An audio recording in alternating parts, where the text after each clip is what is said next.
आपको याद होगा, आपके पेरेंट्स आपको कहानियां सुनाते होंगे।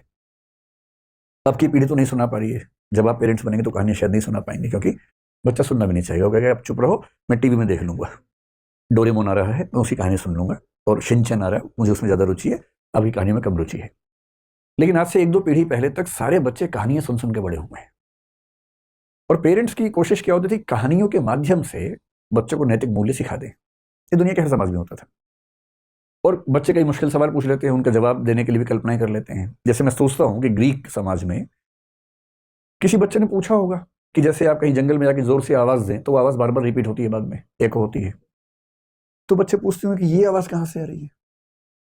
अब उस समय फिजिक्स इतनी विकसित नहीं थी कि फिजिक्स के बेस पे इसका आंसर आप दे सकें, तो फिर लोग कल्पनाएं कर लेते हैं।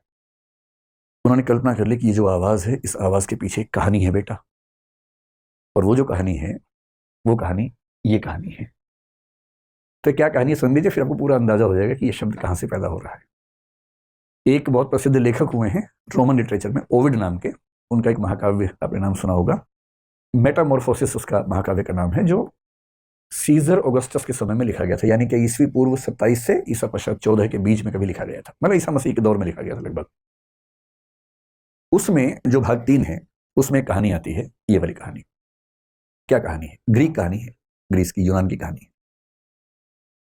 ये एक लड़का था नार्सिसस, और ये कौन था, तो एक देवता है, नदियों के देवता ग्रीस में। जैसे हमारे होता है ना कि वर्षा के देवता, सूर्य देवता, चंद्र देवता, वहां भी खूब देवता माने जाते थे उस समय में। तो जो नदियों के देवता थे, सिफिसस बोलते थे उनको, और साथ में एक अप्सरा थी। अप्सरा शब्द यहां भी खूब चलता है ना, हमारे यहाँ मेनका को अप्सरा माना गया। और कौन अप्सरा है? उर्वशी है, रंभा है ना। अप्सराओं की कहानी यहाँ भी है, वहां भी होती है अप्सरा की कहानी। निम्फ बोलते हैं, NYMPH, निम्फ का मतलब होता है अप्सरा ग्रीक लिटरेचर में। तो एक अप्सरा थी वहां जिसका नाम था लिरियोपे। तो लिरियोपे नाम की अप्सरा और सिफिसस नाम के नदी देवता का जो पुत्र था, उसका नाम था नार्सिसस। में एन लिख देता हूं। अब अप्सरा का बेटा है, देवता का बेटा, तो स्मार्ट, सुंदर तो हुआ ही होगा, बहुत ही सुंदर था। हमें अक्सर गलतफहमी ये होती है कि अपनी सुंदरता की वजह हम है, जबकि हम होते नहीं उसकी वजह, तुक्के से मिली होती है वो, तो है ना। तो इस बेचारे को ये नहीं पता था, जो आपको पता है कि तुक्का है। इतना सुंदर था कि इस पे वो गाना सूट करता है, मैं इतना सुंदर हूं, मैं क्या करूं क्या करूं, सच में सूट करता है। इतना सुंदर था कि जो इसको देखता था पागल हो जाता था, इतना सुंदर। पर जितना सुंदर था उतना घमंडी भी था, घोर अहंकारी। अब कई लड़कियां इसको प्रपोज करती थी। भाई अगर कोई आपको प्रपोज करे, मान लीजिए, और आप नहीं पसंद करते हैं, तो कायदे से, विनम्रता से, डिसेंसी के साथ मना कर सकते हैं। सबसे अच्छा तरीका आप ये कहें कि मैं माफी चाहता हूं, मैं पहले से कहीं जबान दे चुका हूं, वायदा कर चुका हूं, बेशक ना दियो, कम से कम उसका अपमान तो नहीं होगा, सम्मान के साथ मना कर दीजिए। पर कुछ लोगों को मजा नहीं आता, उनको मजा आता है नीचा दिखाने में। कोई आपके पास आके बोले कि आप मुझे अच्छे लगते हैं, आप बोले तू शीशा देखा कभी? अरे भाई अपनी औकात में रह के सपने देखा कर, अजीब हाल है, भिखारी कहीं का। तो अब ये क्या तरीका हुआ मना करने का? अरे मना ही करना है तो कायदे से मना कीजिए ना। आपका जीवन आपकी संपत्ति है, समझ में आ गया। आप अपनी पसंद का व्यक्ति चुनेंगे, समझ में आता है। पर आप किसी का भी अपमान करते चलेंगे, तो सही बात नहीं है। इस घमंडी लड़के को इस बात का एहसास नहीं था, खूब अपमान करता था। किसी लड़की ने आके बोला, उसको इतना नीचा दिखाता था कि तू अपना मुंह देख, कैसी है तू, ये है वो है। पर लड़कियां बेचारी उसके बाद जीना भूल जाती थी कि इतना अपमान कर दिया है, विष का घूंट पीती थी। अच्छा, एक कहानी पढ़ के लगता है कि उस समय के ग्रीक समाज में शायद होमोसेक्सुअल रिलेशनशिप्स को लेकर भी बहुत तनाव नहीं था।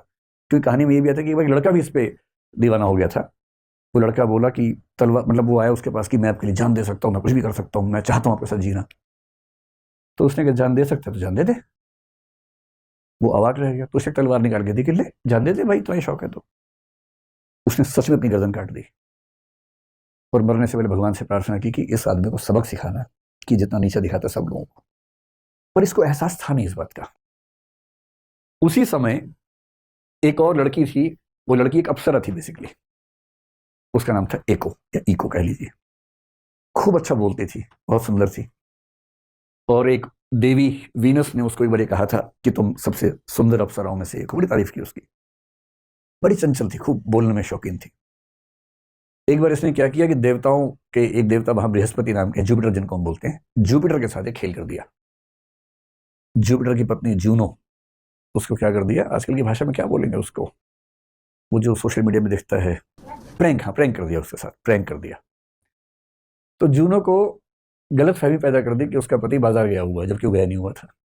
और जूनो गुस्से वाली थी, चिढ़ गई कि तू मेरे साथ प्रैंक करेगी, मैं तुझे श्राप देती हूँ। तो श्राप यहां नहीं होता, वहां भी होता था श्राप, हर जगह होता है। मैं तुझे श्राप देती हूँ। श्राप कहते, दो श्राप दे दिए।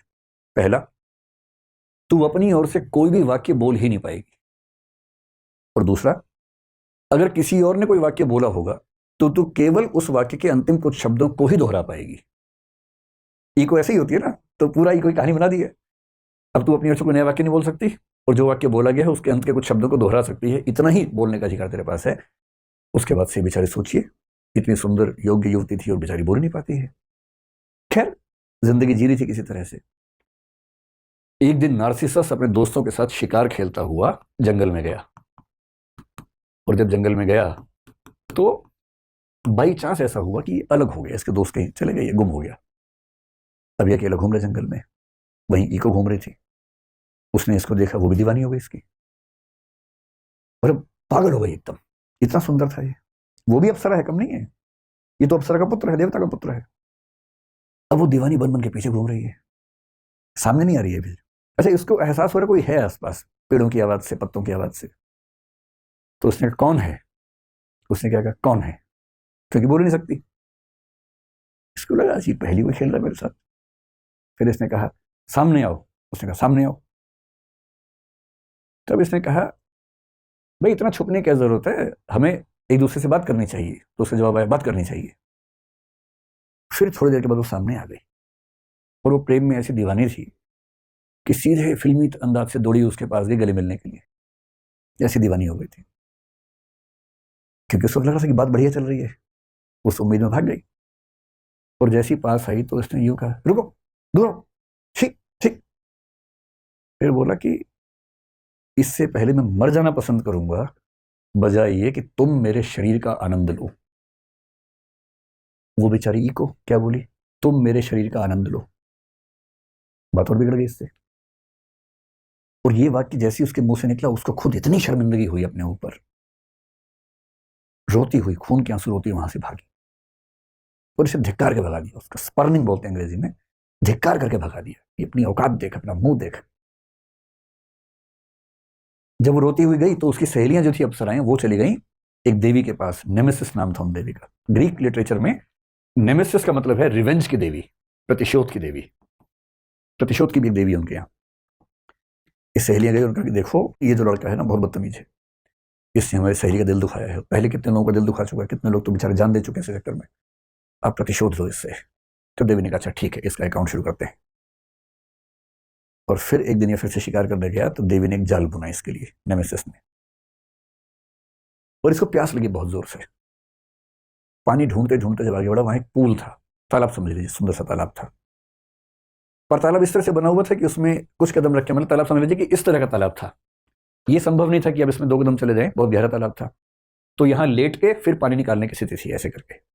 तो ये पेट के बल लेटा नीचे से पानी निकालने के लिए, पीने के लिए। और जैसे ही लेटा, इसको अपनी ही परछाई देखी पानी के अंदर। जब ये पैदा हुआ था, एक साधु को बुलाया गया था। साधु से पूछा गया कि इस बच्चे का भविष्य क्या होगा। जैसे हमारे यहाँ होता था, वहां भी होता था, बच्चे का भविष्य क्या होगा। साधु ने कहा कि जब तक ये अपने आप को नहीं जानेगा तब तक इसका जीवन बहुत अच्छा रहेगा। जिस दिन इसने खुद को जान लिया, मुश्किल हो जाएगा। और आज उसने पानी में अपने रिफ्लेक्शन को देख लिया। जैसी देखा, ये खुद दीवाना हो गया। अच्छा, इसको ये नहीं पता था कि वो रिफ्लेक्शन है। उस समय तक विज्ञान उतना विकसित नहीं था कि समझ जाए कि रिफ्लेक्शन है। उसको लगा कोई और है, पानी के अंदर का देवता है शायद कोई। ये इतना पागल हो गया, जितनी पागल इको हुई थी इसके लिए, उतना ही पागल हो गया। और सहेलियों ने यही कहा था कि इसको भी ये पीड़ा समझ में आनी चाहिए कि जब हम किसी से प्रेम करते हैं और वो जब हिकारत से बात करता है तो कैसा लगता है। अभी बेचारा उससे कह रहा तुम कौन हो दोस्त, जवाब ही नहीं दे रहा। मजे की बात है, एक लड़के से ही कह रहा है, और ग्रीक लिटरेचर में इस बात को लेकर तनाव नहीं है उस समय। ये फिर कह रहे कि मैं तुमसे मिलना चाहता हूँ, जवाब ही नहीं दे रहा। खूब रिक्वेस्ट कर करके मर गया, जवाब ही नहीं आता था अंदर से। अब ने बोला कि अगर तूने मुझे जवाब नहीं दिया तो इस जीवन का लाभ ही क्या है। और पीछे पेड़ के पीछे खड़ी होकर सुन रही है इको। उसको खुशी हो रही है कि आज इसको समझ में आई बात। और अंत में इसने तय किया कि अगर मैं इसके साथ जीवन नहीं गुजार सकता हूं तो ये जीवन बेकार है, और उसने अपने जीवन को समाप्त कर लिया। और अंतिम वाक्य क्या बोला, अलविदा, फेयरवेल। और पीछे से इको ने क्या कहा, अलविदा। ये खत्म हो गया, आत्ममुग्धता में खत्म हो गया, अपनी ही सुंदरता को नहीं झेल पाया। ईको तो अप्सरा थी, तो शाश्वत थी, मॉर्टल नहीं थी, इमॉर्टल थी। लेकिन फिर एक कहानी बढ़ाई गई कि उसका शरीर खत्म हो गया, उसकी हड्डियां बन गई पत्थरों की तरह से, लेकिन उसकी आवाज बची रही। और आज भी दुनिया में जब कोई कुछ बोलता है तो पीछे कुछ शब्द रिपीट हो तो समझ लो कि ईको नाम की देवी वहां पर मौजूद है। यह है नार्सिसस नाम के बहुत सुंदर किंतु बहुत ही घमंडी आदमी की कहानी। और ये हमेशा ध्यान रखना है कि यदि आप 4 लोगों के साथ बदतमीजी से बात करते हैं तो कभी ना कभी कोई आपको भी मिलने वाला है, जीना मुश्किल कर देगा। सीखने की बात है कि किसी को पसंद करो तो ईगो की तरफ भाग के नहीं जाना उसके पास, थोड़ा सा अपना स्वाभिमान बना के रखना। और कोई पसंद ना आए तो उसको बदतमीजी के साथ, हिकारत के साथ, तिरस्कार के साथ नहीं खारिज करना है, कायदे से मना करने का भी तो तरीका हो सकता है। क्योंकि ऐसा होता है, जैसा आप सबके साथ बर्ताव करेंगे वैसा आपके साथ भी हो तो सकता ही है। इस नार्सिसिस्ट नाम की टेंडेंसी जिन व्यक्तियों में है उन व्यक्तियों के लिए शब्द चल पड़ा नार्सिसिस्ट।